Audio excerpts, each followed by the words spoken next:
That's so sad. Nat is taking us down right as we're starting the show. Right as we're starting the show. It's Nat's fault that everything is broken tonight. So welcome back to the VHS Club. Everything is broken tonight, so fair warning. But Mark is here, and it is not his fault. So welcome to the show, Mark. Welcome back, Nat. Nat is muting herself so she can do crazy things, but she's waving, so listeners can hear her waving. We are here tonight to wrap up our Baz Luhrmann Red Curtain Trilogy mini-series. I'm going to call it a mini-series within the show. So we're wrapping with Moulin Rouge. So good choice, Mark. This is an epic one for you to be on. I was told I was not allowed to sing the songs, but I'm going to restrain myself. I'm going to try to restrain myself. I feel like that's the most fun part of all of this, and it is like remembering all of the awesomeness that's the musical. Although that's now become my new favorite habit as we start working, like rewatching a lot of these movies, is like I put it in, I have this like intense wave of nostalgia where I'm like, I just wish that I was living back in the 90s or the early 2000s again. And then I pull my phone up and I'm like, download the album. And then for the next week, I'm just listening to that nonstop ad nauseum in my car. So so I'm now fully in the world of Moulin Rouge, and then I was sad because I really wanted the kids to watch it and like experience the awesomeness because we've been in musical mode lately. But it's totally inappropriate for an 11-year-old. Totally inappropriate. So totally inappropriate. So here we are. Well, Nat is having all of the tech issues. Mark, why don't you quickly introduce yourself? And Mark is a close friend of ours, so Mark really needs no introduction. But he also has an amazing podcast. So if you want a minute to plug your podcast, go ahead. Yeah, sure. I'm on a podcast called If These Balls Could Talk. It's a sports and pop culture podcast. We do it with a bunch of college friends, and we invite guests like Katie, and maybe Nat will be on very, very shortly. It's a conversational podcast, and we just shoot the breeze about a bunch of different topics, mainly sports topics, but we try to talk about a lot of different things. So see, it's fair game, boom, boom, boom, that we have Mark on talking about movies on our podcast. Puns. And Dane is hanging out in the live chat only to see you sing the songs, Mark. So get ready to sing all of the songs. Wow. Your wife told me I'm only allowed to sing no more than 3 seconds. No more than 3 seconds. We don't want to get in trouble. I pushed it last week. I sang something. It was... Nat pushed it. The original premise of this show, which I would still love to do if we can figure out how to do it without being sued, is that I would let the concept that Nat and I came up with was like, it would be really fun to show the like 90s or 80s movie trailer, like the original trailer. Yeah. And then roll that as the beginning. And then we could be like, did this movie hold up to the trailer? Like, is it as good as the trailer? So I have been watching the trailers, before we kind of dive into the full show. And it's funny, like some of them are like way off, but most of the movies that we've watched so far have been pretty close to the trailer. But yeah, that was the original premise. But then I was like, oh no, will we get in trouble for watching trailers? But trailers are marketing for movies. So like, is someone from the 90s going to get angry if we watch the trailers? Geniuses can tell us. Kimberly's here. Maybe Kimberly knows whether or not we can legally roll a trailer. There's so much mixed. Yeah. Is it public domain if it's just out there as a marketing thing? We don't know. We'll figure it out. If we find it on YouTube and it's not from the film house or someone else or whatever it's called. These are those Canadian rules again that you were talking about earlier, weren't you? if No, we're but showing it from someone else. Yes. If Yeah, Natalie rules it and she's in Canada, is it a crime in the United States? That's the question that we need it's to a ask copyright ourselves. infringement. Is it copyright infringement? All Well, right, we've well, already established. yeah, it may or may not be, depending on what country you're in. Yeah. Well, we should dive in. We can probably do a pretty quick summary of this one, since I'm really hopeful that most people have actually seen this movie. Kimberly thinks maybe just a clip of the trailer. That's what I thought. Like maybe it's like it's like Yeah. Mark singing. It's like 3 seconds and then you're done. But yeah, we'll figure it out. It might be a fun addition, or we can. You know what we could do? You know what we could do, Nat, is we could summarize the trailer of the movie.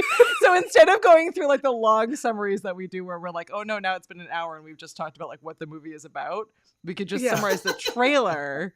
And then be like, okay, now let's dive into the synopsis of whether or not who knows? With the evolution of this show, anything's possible. True. Mind you, some of the Kimberly's never trailers have seen this nothing to one. do with movies. It's true. That is true. Like, I've seen trailers and be like, that none of that was in the movie. Yeah, it's amazing. Yeah. A lot of it gets cut. A lot of it gets cut out. Well, Kimberly has not seen Moulin Rouge, so first up, you need to watch this movie. Otherwise, you cannot continue in the VHS Club. But the second thing is, which is great, because now Nat can go through the summary of this movie briefly, so we can talk about. We need to cover tonight. What is the Red Curtain trilogy? What does Red Curtain mean? Because it has a meaning to it. Yes. And then we need to hear Mark's thoughts and opinions on this one and have him sing along. So all right, Nat, you kick us off with the brief summary. Quick summary. It's a surrealist movie that takes place in Paris at the Moulin Rouge, which is a real place. For people who don't know, it's where women, people dance the can-can. It's a cabaret show. Yep. In the shape of windmill in Paris, and it's red. And kind of a bordello? Is that still an appropriate word? Is that been taken off I don't know if it still is. I think it's really just a cabaret now. I think. Okay. All right. Never been. I meant in the movie. I assumed in the movie. In the movie. In the movie, they're courtesans. Yeah. I think wait, you've never been to the Moulin Rouge? Can we have we were in Paris that time. We were. We didn't go to the Moulin Rouge. True. So in the movie, a writer moves to Paris to become a bohemian, which was a big sort of artist movement in I think the 1800s. I that is off the top of my head. I could be very wrong about the time period, but I'm pretty sure La Boheme was the 1800s. Yeah. So he goes to be a writer and live as an artist, and he meets this sort of ragtag group of artists who are trying to write a play to be performed, or a musical to be performed at the Moulin Rouge. When they meet this young writer, he kind of almost instantly replaces their existing, I guess, sort of head writer. I think he was Argentinian. I think they refer to him as the Argentinian. The Argentinian. He's out the door, that Argentinian. The Argentinian was the actor. Oh, he was the actor. I'm sorry. Yeah, it's Audrey was the writer. It was Faramir in drag. Like, actually, the actor, David Wenham, was at the beginning of the movie in full drag as the writer. For people who want to check that. And and so they end up writing and presenting this musical, and through a sort of miscommunication, a sort of mishap of circumstance, a duke is also at the Moulin Rouge, and the duke and the young writer Christian are meant to meet Satine, who is the lead star and courtesan of the Moulin Rouge. And so they both have private intimate appointment with her after the performance, and she believes that Christian the writer is actually Duke, who is they're hoping he'll be a patron to put on a big spectacular at the Moulin Rouge. And of course, Satine and Christian fall in love, and then in comes the Duke, and she has to pretend to be in love with the Duke. And everything is going well between her and Christian, and at the same time as she's realizing for the sake of the Moulin Rouge, for the sake of all of her friends and their jobs, she has to be with the Duke, and she's also dying of consumption, which in modern terms is tuberculosis. Yeah. And they put on a spectacular. That's the movie. How we do, Mark? Is it? Were we pretty? No, it looks great. It looks great. I mean, it took me like maybe 5 or 6 times to realize what she was dying of, because I couldn't for the life of me figure out what it was. I just knew she was dying, but it, like that 5th or 6th time was like, oh, that's what it is. Yeah, I think Katie and I like immediately were like consumption because we were teenagers that read a lot of Austen. So. Yeah, it's never, you just know like it's never a good sign when you see that moment, and it's been in like a lot of movies, especially in this era, where it's like the woman or man like coughs into like a white handkerchief and there's blood, and it's like, oh no, there's blood. Like that. As a recovering hypochondriac, I'm constantly like, am I coughing blood? That feels bad. It could be consumption, and that's like, and it's consumption is that what did they refer to it to? It's a it's like not a withering disease. What it had a. Yeah, it's actually been very romanticized. The way that they describe it you die is like quietly. Yeah, I know she's still and you gorgeous. Do wither away. Yeah, exactly. Yeah, you become extremely thin and you die quietly. It's TB and it's ugly. And there is a wasting disease. That's what they call it. It's a wasting disease, which I think I don't know, summed it up for me. It was just like, really, like she's like in the prime of life, and like in this, it was very epic, tragic. Yeah, it's very tragic. And then it made me think. So again, we're comparing these 3 movies, which are in the Red Curtain Trilogy. Yes. And Baz Luhrmann like has specific rules of what falls into a Red Curtain Trilogy. But I was comparing it, against it has a fairly clear comparison against Romeo and Juliet, like both in how it is filmed and kind of the over the top like costuming and movement of the movie and music of the movie and just like the whole vibe, even though, Moulin Rouge is the only musical of the 3 of them. But it is interesting because it is very different in story to Strictly Ballroom, which is still a lot of the same kind of visual, over the top craziness of like, color and costume and movement, but is like a happy love story where things work out. So it took me a minute. Rom-com tragedy. Yeah.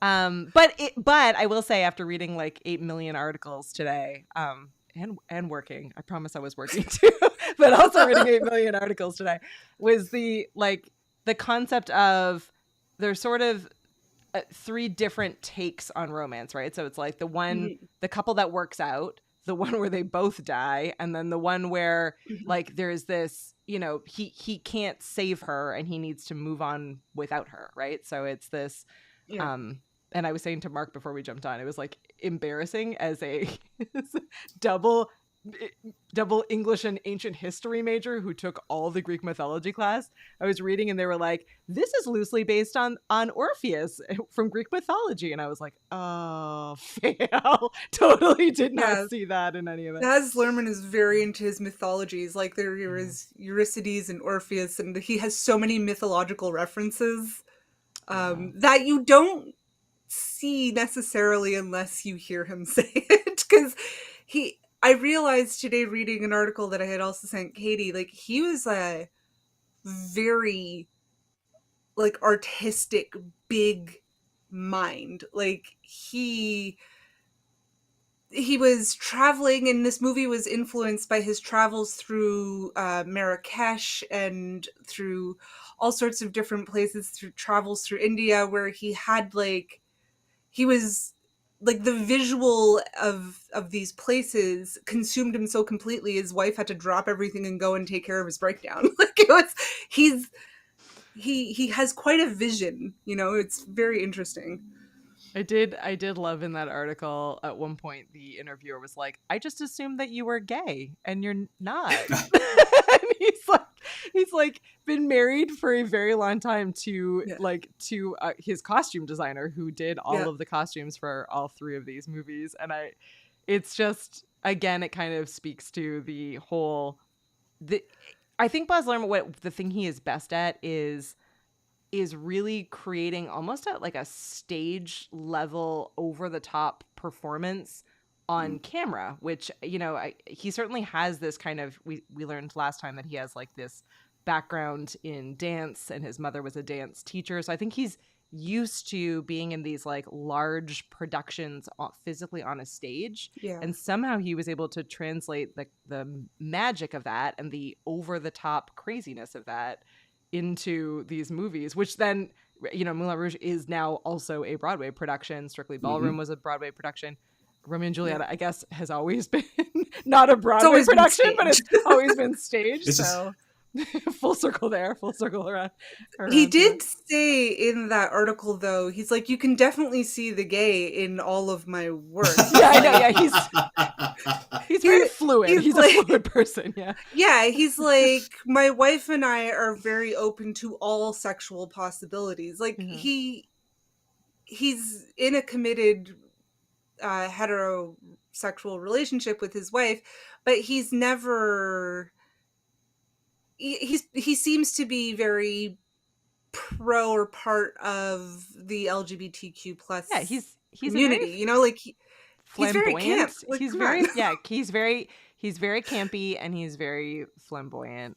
He drags it all up, let's be honest. So Mark, I love it. I am here for it. Have you seen all three of these movies? I have not. I've only seen two of the three. Obviously Moulin Rouge and Romeo and Juliet, but I haven't seen Strictly Ballroom. So you're missing Strictly Ballroom. We may force you to watch it. Maybe. Don't die. Yeah, so it's the happiest out of all of them. Happy ending.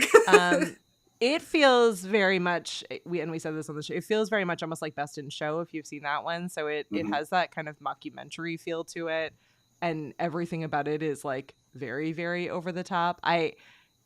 And it is also, as is the ballroom world. As like, I don't know if you've ever gone to a dance competition.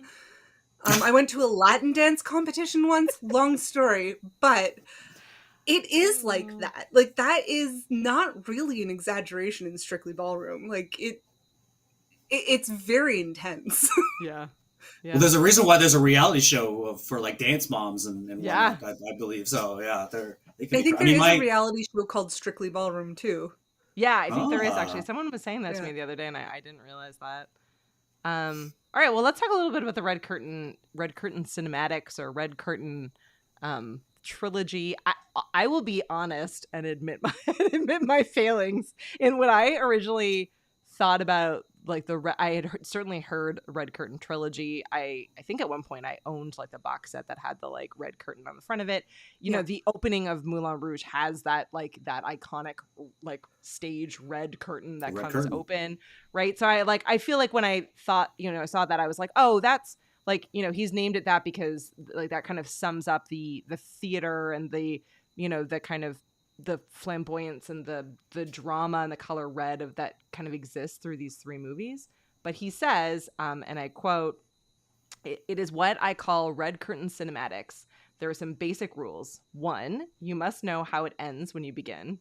2, as with Strictly Ballroom, which is primarily the myth of overcoming oppression, it's set in a heightened created world, a land far, far away.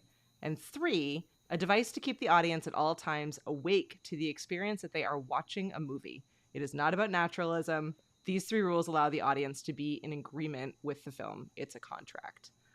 And I just like, and there have been all of these papers and even a book that was written about kind of this red curtain cinema. And I just feel like in some ways it's a little sad that we don't have more of these movies, because there is something about like the level of escapism and being in that contract with a filmmaker where you're like, I would like to be swept away to this world of like opulence and beauty and but pain and tragedy. Like he somehow is able to walk that line really perfectly. And I was trying to think if there were any movies that were recent that had that same vibe, and I couldn't really think of any that were kind of as, I don't know, in that red curtain cinema. Maybe either of you know, but I couldn't think of one. I was like, and he just released the new Elvis movie, so hey, but I doubt that one would fall into this. Apparently, I had just seen somewhere that they're like, the reason Elvis wasn't a raging success is because it wasn't Baz Luhrmann enough. Oh, okay. Yeah. Oh, really? Yeah, it was more, I mean, it was more of a bioepic, so I guess they kind of kept it a little more, I was going to say straight, that's not my point, but like, they kept it a little more like, you know, on the nose. Well, Elvis was a gay icon, right? Yeah, there you go. It all ties together. He did love glitter and sequins. He did.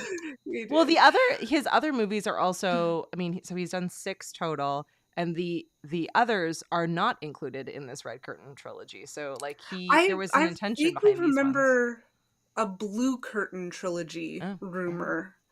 All right. Sure. I don't add facts I have to look up while we're talking. I'm gonna have to look that one up, but I can't remember what was in the Blue Curtain trilogy, and I don't know if it was ever completed. I think Gatsby was in it. Yeah, because the other 3 are Australia, Gatsby, and then the new Elvis film.